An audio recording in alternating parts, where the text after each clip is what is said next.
Namaskaram everyone. Welcome back to the 30th episode of our Master and Rail series, and this is probably the last episode of the Lyra locomotion series that we have implemented. So in this last episode there are two things that we are going to do. First, the good news, that is the character. So I'll be providing you this SWAT character from Mixamo for free, and this is rigged with UE5 Mannequin skeleton, so you don't have to do any retargeting at all, neither in terms of animations nor in your animation blueprints. So you can directly import it, and I'll show you how to load it. Second thing is that since we have implemented weapons and we can carry rifle, handgun and all that, we need to handle the transition rules of start, cycle and stop. So we will take care of that, and post that I'll show you how to add this character in your game. And also I'll highlight some key points that you need to keep in mind if you use your own character with this locomotion system that you have built in the last few episodes. Okay, so without wasting any time, let's get started. Okay, so we are in our editor now. So before we add our own character, I would like to finish the remaining part that has to be taken care of, because we have introduced our weapon layers. Now you can carry weapons and move around.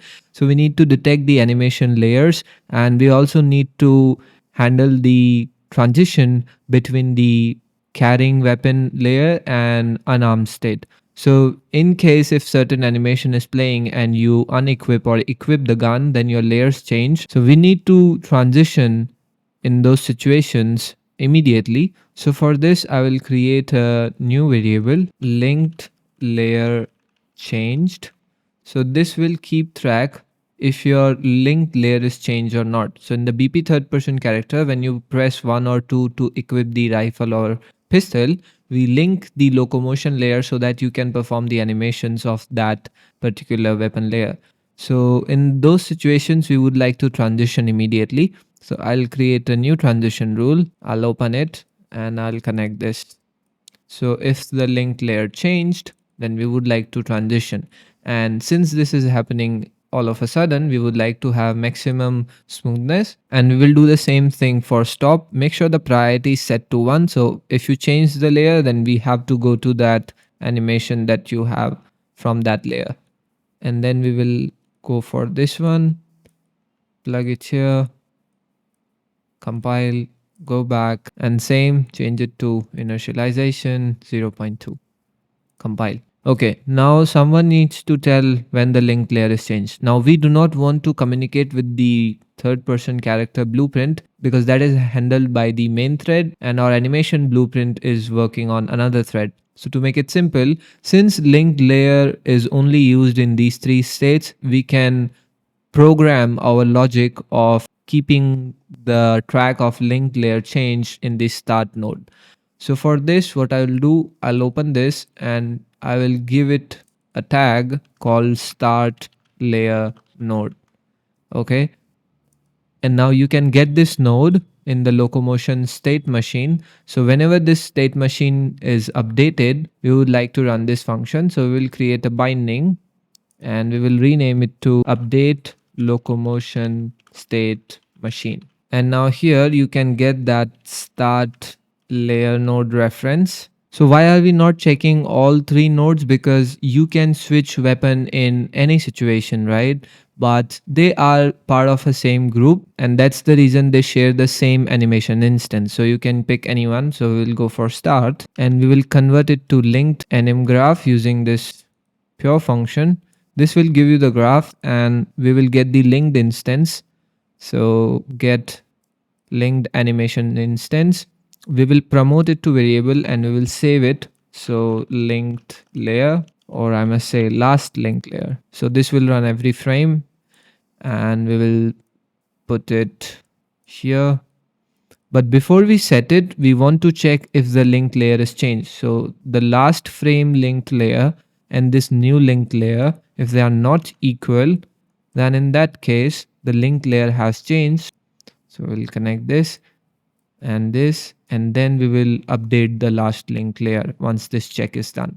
Okay, now you can compile. Cool, this is done. You can assign it a group, linked layer data, and this one as well. Okay, now you can collapse. Okay, so if I play now and if I walk and suddenly start running, you see I'm speeding up my walk animation instead of going into the run animation. So we need to handle this situation. How do we do that is by tracking whether you were not running in the last frame and you suddenly started running. So we are already receiving is running variable value. Whenever it gets changed, the third person character's tag manager fires an event which we listen in the event graph and we update this is running variable.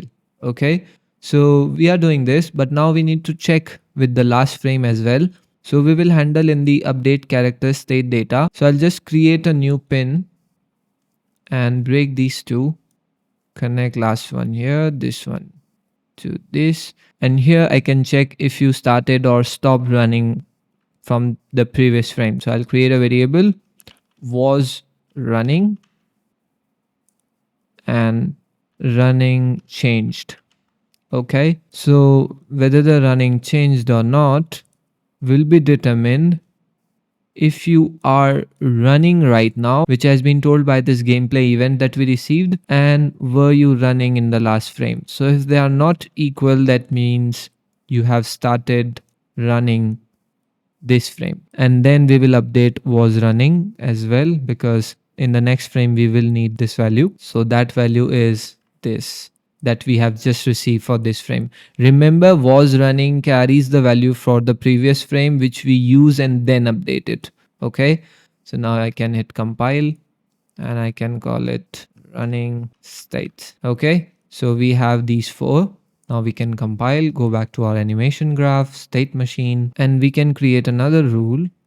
The automatic rule should be given second priority, and this one would be the first. And for the root offset, we will give it a first priority, and this new rule will get the third priority. Compile, and now we can open it. Again, don't worry about it too much. This is something you have to experiment, and you will realize sometimes I want things to be happening fast, or you should be giving it more priority than the previous one. For now, you can follow me. So we will transition immediately if my running state is changed or I crutch suddenly. In that case also I would like to change. So I'll use a or boolean and I'll connect this one here. And I also want to track of the start direction and the locomotion direction. So we will create another variable, call it start direction, and the type would be e locomotion directions. Okay, now we will check if the start direction is not equal to the locomotion direction which is present here. So I'll just remove it and I will go for not equal enum, and then I will compare it. So if these two are not equal, then also I would like to transition. So I'll add another pin and I'll connect this here.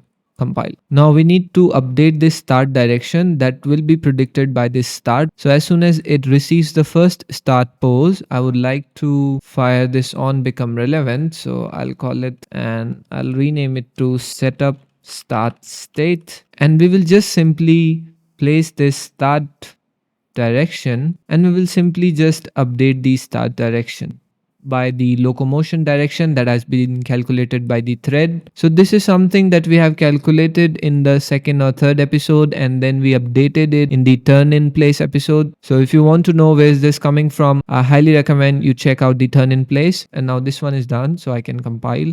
We also want to check the is running state here in the crutch state change with the in the stop transition. I will get the running changed. So if that is the case, then or boolean, break this, connect this one here.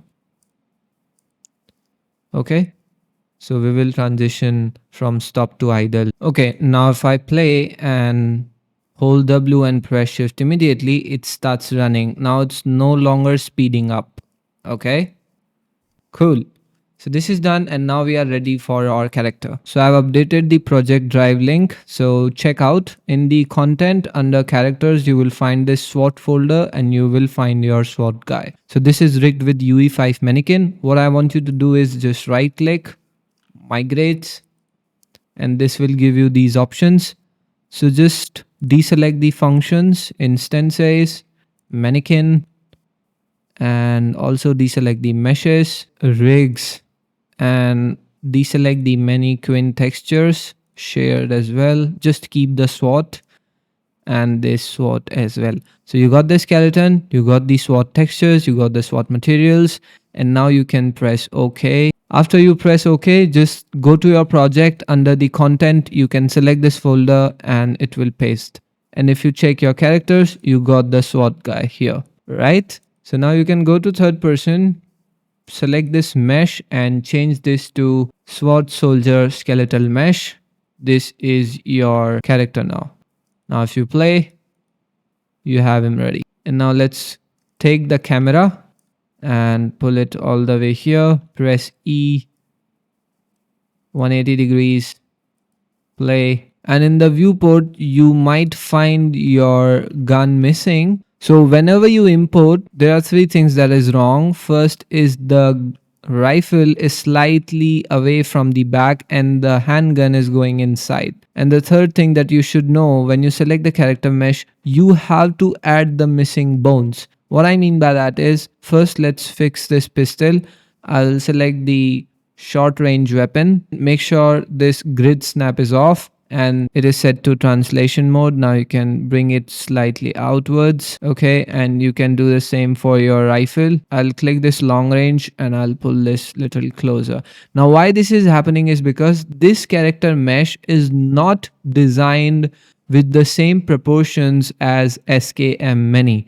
So one way is you manually fix these weapons in case you are having different type of characters, or another way is that you adjust the weapons in their respective blueprints manually. So that is a better way. And my camera should be 180 degrees.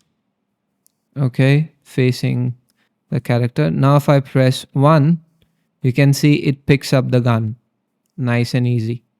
Okay, but you see my gun is in the bottom. If I press my rifle, it is at the bottom. Why that is happening is because whenever you import your character, sometimes there is a possibility that the extra bones are not present in the skeleton. So just double click on the skeleton of this SWAT guy and you will search for weapon and you see it says this bone exists only on skeleton but is not present on the current mesh. So if you select this bone and cross this, and find your selection. If you collapse all these, you can see this weapon R bone is present inside this hand R. So what I will do is by pressing this skeleton, edit skeleton, and then I will find hand R. I'll right click, new bone. This will give you this joint. Just rename it to weapon underscore R. Exactly the same bone that you want to enable. Accept it. And now you can see the weapon R bone is present. Now if you save it, and play and press 1, you got your gun in your hands. Okay, you can do same with the rifle, you have it.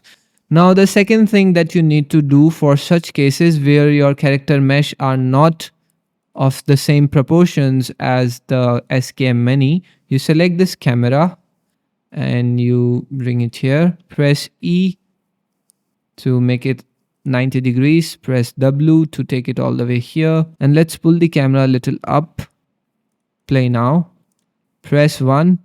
You can see my gun is not up to mark because my hands are little longer. So what I should do is select this short range weapon. So what I'll do, I'll go for this equipped item and I have to push this in the Z direction. So I'll go for like 10, let's say, and if I play now, press 1.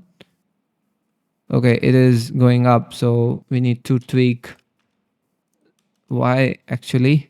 If I play now, you can see now it is up to mark. And now if you hold your rifle, you can see you are placing your rifle exactly at the trigger. So this is the issue when you have different proportions of the mesh. Okay, it is not matching exactly with the SKM Many, so the sockets are slightly off. So it's your duty to make sure that characters mesh are of same proportions or should have minimal variations. And second, if you are having different proportions, then you can always create your own skeleton and you can create those sockets at different place. And if not, then you can always tweak these value and store them in some table, or you can create a blueprint and hard code them here to take care of the positioning. Okay, and now you can also take it to 180 degrees and pull this till further, press 0, press 1. You can see it's perfectly holding the weapon. Okay. All right. So I hope you enjoyed this episode. And this was indeed the last episode where we are done with the animation blueprint, at least for a short period of time. And now we will go to the third person character and we will build our own level. We will interact with the items. We will do shooting. We'll create our equipment system with the proper inventory integration. So like the video, share it with your friends, subscribe to the channel and join the Discord community. If you have any questions, doubts or any hurdles in loading the character and integrating with this locomotion system, feel free to reach out on Discord or in the YouTube comments. I'll be happy to help you. And all the assets that are used in this series are available for free in the Discord, and this character is also available in the project files. So download it from our Discord server. The link is in description. Join it. Stay tuned and I'll see you in the next episode real soon. So till then, take care and bye bye.